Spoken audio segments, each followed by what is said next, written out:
இந்த ஆண்டில் அவருடைய நேசம் உங்க மேல அதிகரிக்க போகிறது.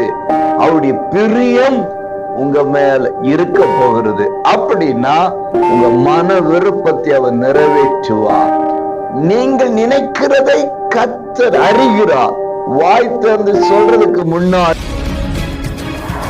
அன்பு உறவுகளே, நல்லவர் இயேசுவின் இனிய நாமத்தில் மனதார வாழ்த்துக்கள். ஏசப்பா உங்களை ஆசீர்வதிப்பாருங்க.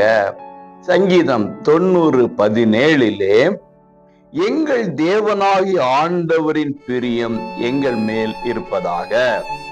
பிரியமானவர்களே, இந்த புதிய ஆண்டு 2026 நம்முடைய ஆண்டவராகிய தேவனின் பிரியம் நம்மேல் இருக்க போகிறது. உங்களை பார்த்து இப்படி சொல்லுகிறேன், உங்க மேல தேவனுடைய பிரியம் இருக்க போகிறது. நீங்க ஒருத்தங்க மேல பிரியமா இருந்தீங்கன்னா அவங்களுக்காக எதையும் செய்வீங்கல்ல.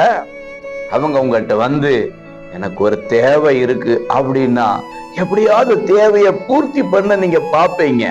அவங்ககிட்ட நேரத்தை செலவு பண்ணுவீங்க. அவங்களோட அதிகமா பேசுவீங்க. அவங்க பேச அதிகமா கேட்பீங்க.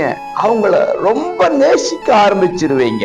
அது மாதிரி தாங்க ஆண்டவர் இந்த ஆண்டிலே உங்களை அதிகமாக நேசிக்க போகிறார். அப்படின்னா உங்க மன விருப்பத்தை அவர் நிறைவேற்றுவார். நீங்கள் நினைக்கிறதை கர்த்தர் அறிகிறார். அவர் உங்களிடத்தில் எதிர்பார்க்கிறது நீங்களும் அவர் மீது பிரியமாக இருக்க வேண்டும். விளைவு அவரிடத்தில் இந்த ஆசீர்வாதத்தை வாழ்க்கையில கொண்டு வந்து கொடுக்க போகிறது. பெற்றுக்கொள்ள போறீங்க. God bless you.